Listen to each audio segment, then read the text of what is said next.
How strange are those old recollections, which haunt us without our being able to get rid of them.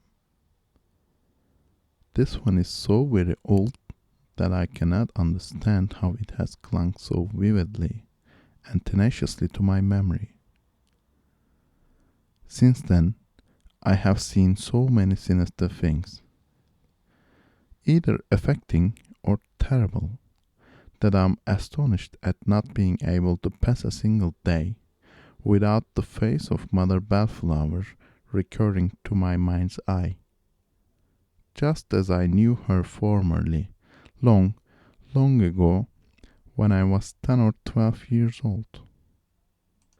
She was an old seamstress who came to my parents' house once a week, every Thursday, to mend the linen. My parents lived in one of those country houses called chateaux, which are merely old houses with pointed roofs, to which are attached 3 or 4 adjacent farms.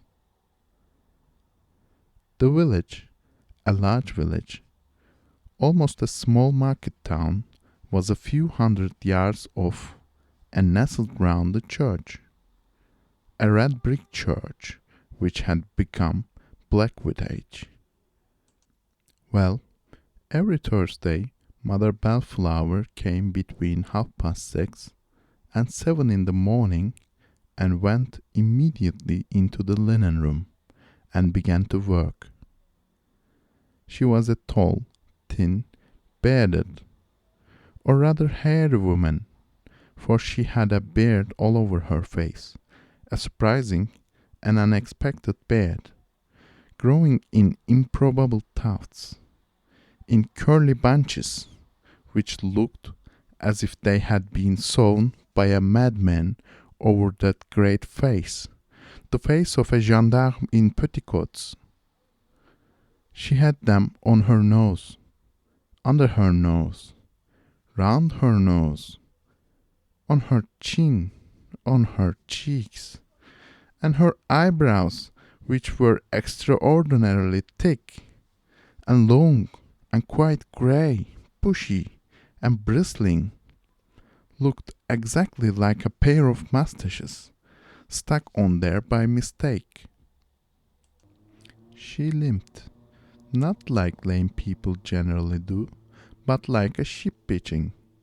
When she planted her great, bony, vibrant body on her sound leg, she seemed to be preparing to mount some enormous wave, and then suddenly she dipped as if to disappear in an abyss, and buried herself in the ground. Her walk reminded one of a ship in a storm, and her head, which was always covered with an enormous white cap, whose ribbons fluttered down her back, seemed to traverse the horizon from north to south and from south to north at each limp. I adored Mother Bellflower. As soon as I was up, I used to go into the linen room, where I found her installed at work with a foot warmer under her feet. As soon as I arrived, she made me take the foot warmer and sit upon it, so that I might not catch cold in that large chilly room under the roof. "That draws the blood from your head," she would say to me. She told me stories while mending the linen with her long, crooked, nimble fingers. Behind her magnifying spectacles, for age had impaired her sight, her eyes appeared enormous to me, strangely profound, double. As far as I can remember from the things which she told me and by which my childish heart was moved, she had the large heart of a poor woman. She told me what had happened in the village, how a cow had escaped from the cow-house and had been found the next morning in front of Prosper Mallet's mill, looking at the sails turning. or about a hen's egg which had been found in the church belfry, without anyone being able to understand what creature had been there to lay it. Or the queer story of Jean Pilat's dog, who had gone 10 leagues to bring back his master's breeches, which a tramp had stolen while they were hanging up to dry out of doors after he had been caught in the rain. She told me these simple adventures in such a manner that in my mind they assumed the proportions of never to be forgotten dramas of grand and mysterious poems, and the ingenious stories invented by the poets, which my mother told me in the evening had none of the flavor, none of the fullness, or of the vigor of the peasant woman's narratives. Well, one Thursday, when I had spent all the morning in listening to Mother Clochette, I wanted to go upstairs to her again during the day after picking hazelnuts with the manservant in the wood behind the farm. I remember it all as clearly as what happened only yesterday. On opening the door of the linen room, I saw the old seamstress lying on the floor by the side of her chair, her face turned down and her arms stretched out, but still holding her needle in one hand and one of my shirts in the other. One of her legs, in a blue stocking, the longer one no doubt, was extended under her chair, and her spectacles glistened by the wall, where they had rolled away from her. I ran away, uttering shrill cries. They all came running, and in a few minutes I was told that Mother Clochette was dead. I cannot describe the profound, poignant, terrible emotion which stirred my childish heart. I went slowly down into the drawing room and hid myself in a dark corner in the depths of a great old armchair, where I knelt and wept. I remained there for a long time, no doubt, for night came on. Suddenly someone came in with a lamp, without seeing me, however, and heard my father and mother talking with the medical man, whose voice recognized. He had been sent for immediately, and he was explaining the cause of the accident, of which I understood nothing, however. Then he sat down and had a glass of liqueur and a biscuit. He went on talking, and what he then said will remain engraved on my mind until I die. I think that I can give the exact words which he used. "Ah," he said, "the poor woman. She broke her leg the day of my arrival here. I had not even had time to wash my hands after getting off the diligence, before I was sent for in all haste, for it was a bad case, very bad.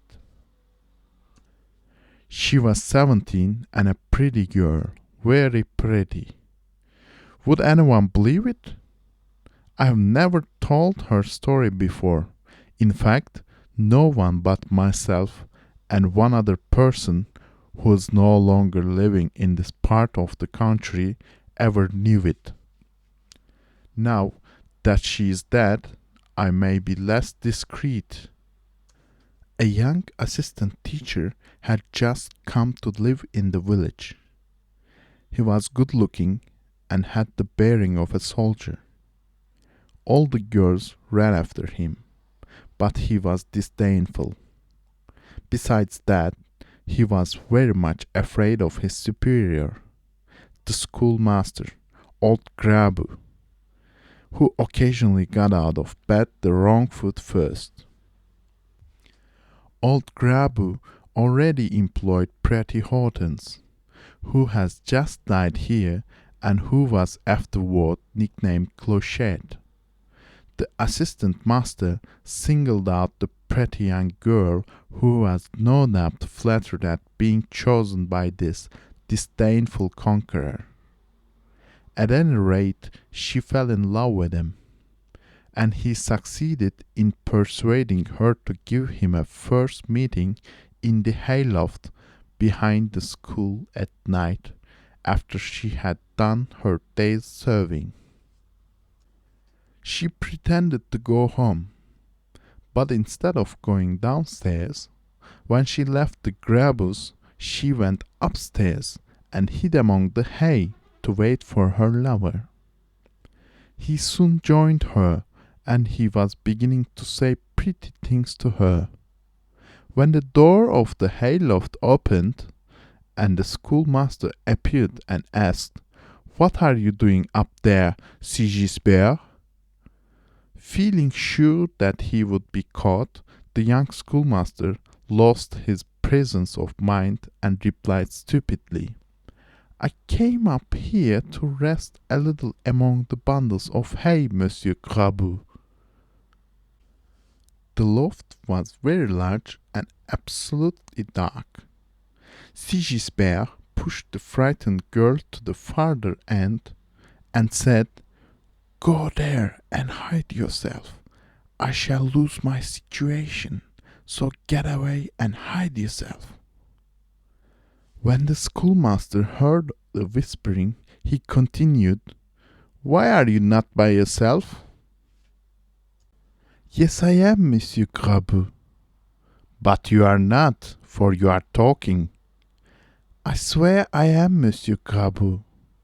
"I will soon find out," the old man replied, and double-locking the door, he went down to get a light. Then the young man, who was a coward, such as one sometimes meets, lost his head, and he repeated, having grown furious all of a sudden, "Hide yourself, so that he may not find you. You will deprive me of my bread for my whole life. You will ruin my whole career. Do hide yourself." They could hear the key turning in the lock again, and Hortense ran to the window which looked out onto the street, opened it quickly, and then in a low and determined voice said, "You will come and pick me up when he's gone." And she jumped out. Old Grabu found nobody, and went down again in a great surprise. A quarter of an hour later, Monsieur Sigisbert came to me and related his adventure. This girl had remained at the foot of the wall, unable to get up, as she had fallen from the second story, and I went with him to fetch her. It was raining in torrents, and I brought the unfortunate girl home with me, for the right leg was broken in 3 places, and the bones had came out through the flesh. She did not complain, and merely said with admirable resignation, "I am punished, well punished." I sent for assistance and for the workgirl's friends, and told them a made-up story of a runaway carriage which had knocked her down and lamed her outside my door. They believed me, and the gendarmes for a whole month tried in vain to find the author of this accident. That is all. Now I say that this woman was a heroine, and had the fibre of those who accomplished the grandest deeds in history.